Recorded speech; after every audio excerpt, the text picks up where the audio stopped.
Chères lunériennes, chers lunériens, bonjour. Et tout d'abord, je voudrais vous souhaiter un bon week-end de l'Ascension, puisque cette semaine, c'est le pont de l'Ascension. Et comme on arrive dans les beaux jours, eh bien, vous voyez, j'ai remis la chemise très colorée qui arrive de Thaïlande, ou du moins que j'avais acheté à l'époque en Thaïlande. Ça donne un petit air de fête pour quelque chose qui est quand même plutôt sérieux, puisque nous avons réouvert les plages. Je vous rappelle que le maître mot était ne nous obligez pas à les refermer. Et si une grande majorité des lunériens et de nos visiteurs respectent ces consignes, eh bien, nous avons beaucoup de mal avec quelques récalcitrants. J'avais fait appel à l'intelligence collective. Je suis désolé de dire que je rencontre parfois la bêtise humaine et dans toute sa splendeur. Il y a des gens ils sont peu nombreux, peut-être 10%, peut-être 5%, mais ce sont ces gens-là qui s'estiment au-dessus des lois, et puis qui ne veulent pas comprendre, qui ne savent pas lire en plus, puisqu'ils ne voient pas les panneaux. C'est ces gens-là qui font que, peut-être, nous serons amenés à refermer les plages dans les jours prochains. Nous avons fait appel donc à un deuxième policier municipal, un ASVP. Hier, la gendarmerie est venue nous prêter main forte sur les plages et rien que sur la grande plage, 10 verbalisations ont été dressées, tout simplement parce que des gens s'assoient sur les serviettes, parce que des gens viennent avec leurs chiens à la plage, des gens ne veulent pas, par provocation sans doute, faire ou respecter ce qu'on leur demande. Je m'entretiendrai demain avec mes collègues de Dinard et de Saint-Briac pour voir quelle est la conduite à suivre.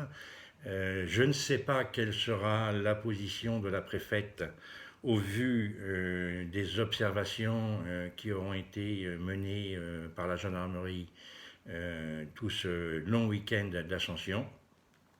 Mais je dois vous dire que je suis quand même un peu déçu de voir que cet enjeu, qui est un enjeu primordial pour la liberté des uns et des autres, et je dis liberté d'aller sur les plages et de profiter. Je rappelle aussi que nous sommes dans un système dérogatoire, que la règle c'est que les plages soient fermées. Et l'attitude de certains m'amène parfois à regretter d'avoir fait cette démarche auprès de la préfète. Qu'on se le dise, il n'y a pas de décision de prise, mais vous avez vu que dans le Morbihan, 3 maires ont demandé à la préfecture du Morbihan de refermer les plages. Voilà, j'y reviendrai la semaine prochaine et j'espère que je pourrai dire qu'au Corico, on a pu garder les plages ouvertes. On m'a beaucoup demandé pourquoi les chiens étaient interdits sur la plage ou sur les plages. Tout simplement parce que quand il a été question de déconfinement et d'ouverture des plages, les maires se sont concertés et chacun a accepté de prendre des mesures qu'il n'aurait pas forcément prises dans sa commune, mais pour que la règle soit lisible et commune du Mont Saint-Michel à Saint-Briac sur le littoral d'Ille-et-Vilaine. Donc ça a été une décision commune sur les heures, 8h, 20h, sur un certain nombre d'autorisations et d'interdictions. Et pour les chiens, c'est simplement à cause des oiseaux et d'un avertissement qu'on a eu de la LPO, Ligue de protection des oiseaux. Un certain nombre d'espèces, et notamment le gravelot, comme il n'y avait pas de fréquentation sur les plages, a fait ses nids un peu partout, un peu n'importe où, et surtout dans des endroits où il ne les aurait pas fait habituellement. Alors ce n'est pas le seul, on m'a raconté que des choucas, par exemple, avaient fait leur nid sur les installations, qui permettent de construire des maisons, parce que les maisons avaient été abandonnées, donc les choucas s'en sont donnés à cœur joie. Le gravelot, c'est sur les plages, alors pas forcément sur la plage de Saint-Lunaire, bien entendu, mais c'est sur les plages, et donc c'est une décision commune que nous avons prise pour plus de lisibilité. Voilà ce que je voulais vous dire. Et je voulais aussi faire un commentaire sur les poubelles et les toilettes. Nous avons été amenés à fermer les toilettes tout simplement parce que nous ne savions pas les entretenir et les désinfecter après chaque passage. J'ai eu quelques réflexions, mais pas énormément. Et pour les poubelles, c'est un peu la même chose. Je pense qu'il faut que les gens redeviennent citoyens. Et quand on arrive avec quelque chose à la plage, eh bien, quand l'emballage est vide, on peut repartir avec l'emballage. Donc, ce sera sans doute une première. Il n'y aura pas de poubelles sur les plages cet été.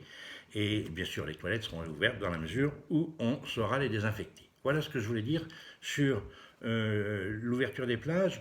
Je suis désolé d'insister, mais j'en appelle à votre responsabilité pour que nous ne soyons pas obligés de les refermer.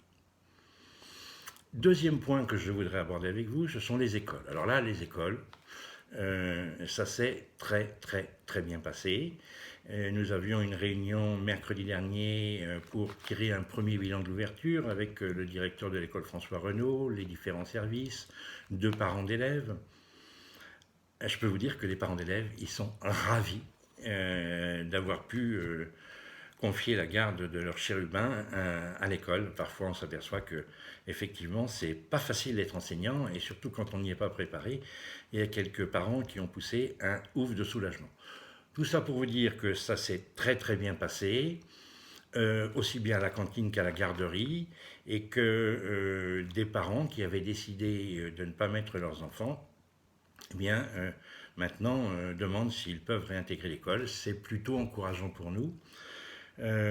Tout n'est pas gagné parce que au débriefing, comme on dit, on s'est aperçu que si on devait avoir l'ensemble des classes avec l'ensemble des élèves à la rentrée de septembre, eh bien, nous ne pourrions pas faire respecter les gestes barrières. Donc, il y a 2 solutions.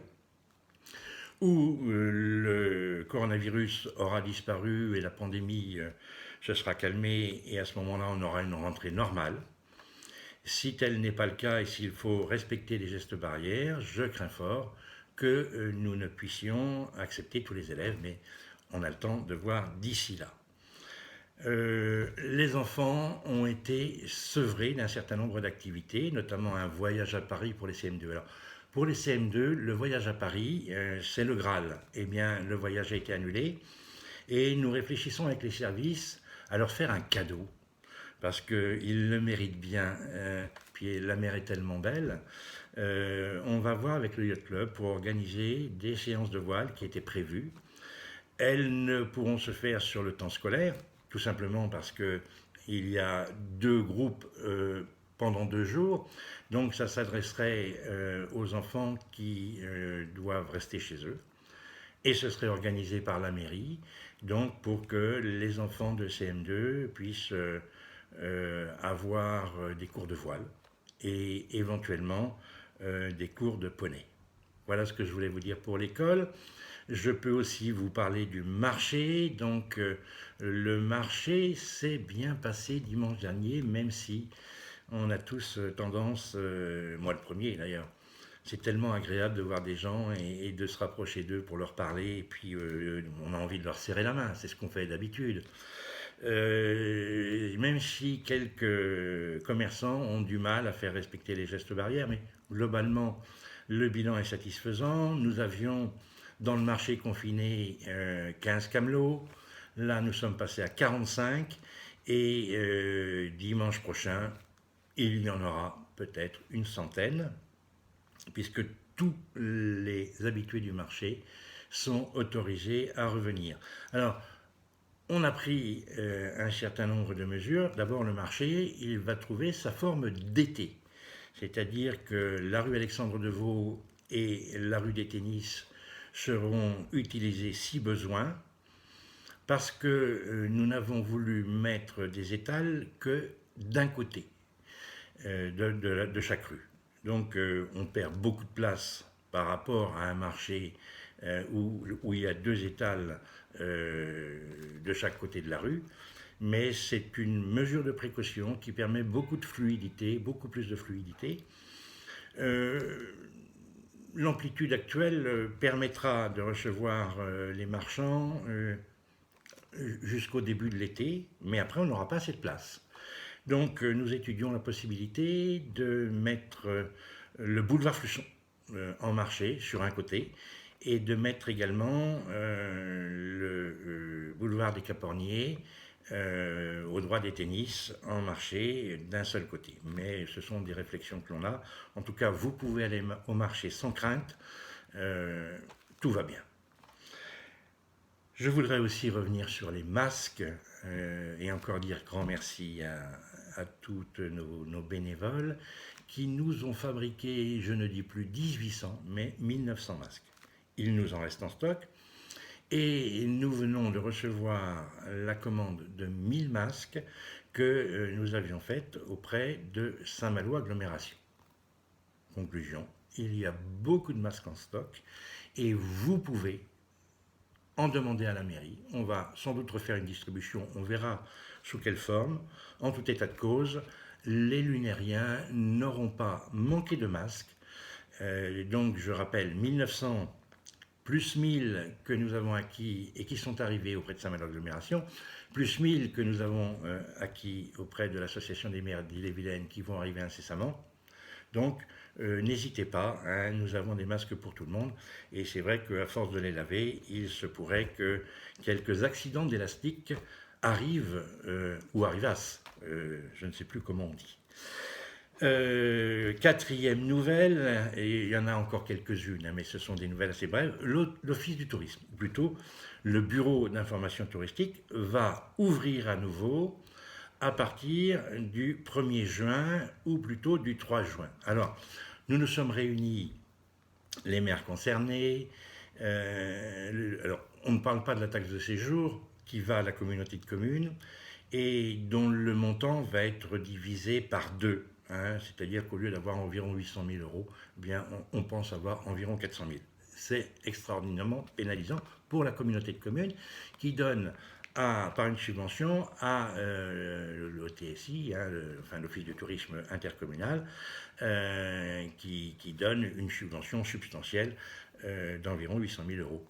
Donc, on soutient toujours l'Office du tourisme, mais lui aussi, il a des problèmes de rentrée, tout simplement parce que les commerçants, eh bien, vont avoir des problèmes de trésorerie. Et il a été décidé de faire un effort, non pas sur le montant de la cotisation, qui va rester à 50 euros, mais sur le montant de la prestation. On ne sait pas encore quel sera ce niveau. En tout état de cause, on s'attend à avoir un déficit de recettes d'environ 80 000 euros à l'Office de tourisme intercommunal. Alors il a fallu prendre des mesures, restreindre les horaires d'ouverture, si bien qu'on a fait des choix. Les 4 bureaux d'information touristique de Beausset, de Lancieux, de Saint-Briac et de Saint-Lunaire seront ouverts donc cet été à partir du 1er juin sur des horaires qui permettent à la personne qui est là de faire 35 heures, 5 x 7, 35. Donc ça veut dire que chaque jour ouvré, la personne sera là de 9h à 12h30 et de 14h à 17h, et 5 jours sur 7. Pour Saint-Lunaire, nous avons choisi les ouvertures du mercredi au dimanche. Le dimanche, tout simplement, parce qu'il y a le marché et qu'il y a une fréquentation qui est supplémentaire. Toutes les communes n'ont pas choisi la même amplitude, ce qui fait qu'il y aura toujours un bureau, au moins un bureau d'information touristique d'ouvert, en plus de Dinard, qui est le siège bien sûr du bureau, enfin de l'Office de tourisme intercommunal, qui lui sera ouvert 7 jours sur 7, mais dans les mêmes amplitudes horaires, 9h, 12h30 et 14h, 17h. Vous ne vous en êtes peut-être pas aperçu, mais il n'y a plus d'éclairage public. Quand le confinement a commencé, nous avons décidé de couper l'éclairage public. Personne ne s'en plaint. Si une seule personne s'en est plaint au début, mais tout le monde s'y fait. Alors, évidemment, les restaurants vont réouvrir, du moins on l'espère, on le souhaite, on les soutient, on les aime. Et on n'imagine pas sortir d'un restaurant à 11 heures en nuit noire. Donc, l'éclairage public reprendra à partir du 1er juin sur des horaires que nous avions prévu de modifier pour aller dans le sens du développement durable. Donc les horaires ont été largement diminués et bien, on va faire l'expérience pendant cet été et puis à l'automne et on verra bien s'il y a lieu de changer à nouveau. Je parlais de restaurateurs, alors je vais quelquefois consulter les réseaux sociaux, où j'y trouve parfois des choses qui ne sont pas gentilles. Mais j'ai vu qu'un restaurateur, M. Levindre, disait « Mais comment se fait-il qu'on ne remercie pas les restaurateurs qui sont ouverts ?» Vous avez raison, vous avez raison. Vous êtes des gens formidables parce que je sais bien que si vous avez ouvert tout ce que vous en êtes, c'est pas pour gagner de l'argent parce que vendre des plats emportés, c'est pas forcément très rémunérateur. Vous l'avez fait tout simplement parce que vous avez la notion du service et du service public. Et donc, dont acte, amende honorable. Oui, messieurs, mesdames, les restaurateurs, restauratrices, on a besoin de vous. Et comme je vous le disais, si vous avez besoin de vous étendre un peu sur l'espace public, on supprimera toutes les places de parking qu'il faut pour que vous puissiez avoir des facilités supplémentaires pour respecter les gestes barrières ou les mesures de distanciation sociale. Donc on vous attend, faites vos demandes à la mairie, on ira voir sur place ce que l'on peut vous accorder. En tout état de cause, bon, je vous présente les excuses et puis je dis chapeau aux restaurateurs.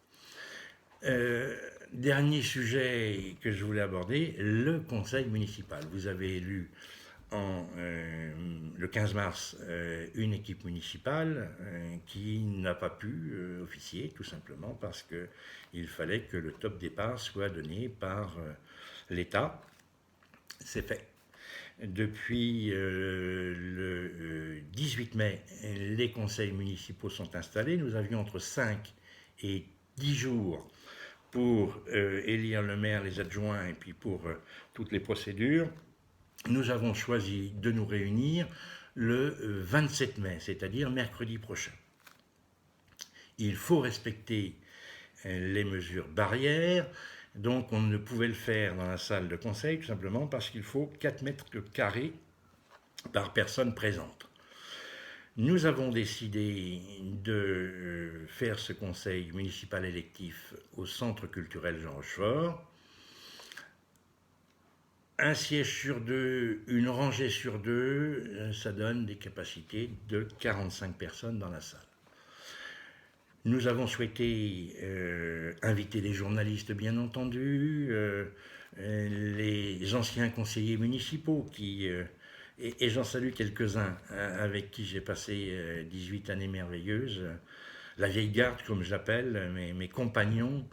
Je pense que ce serait bien qu'ils soient là bien, une dernière fois pour un moment officiel.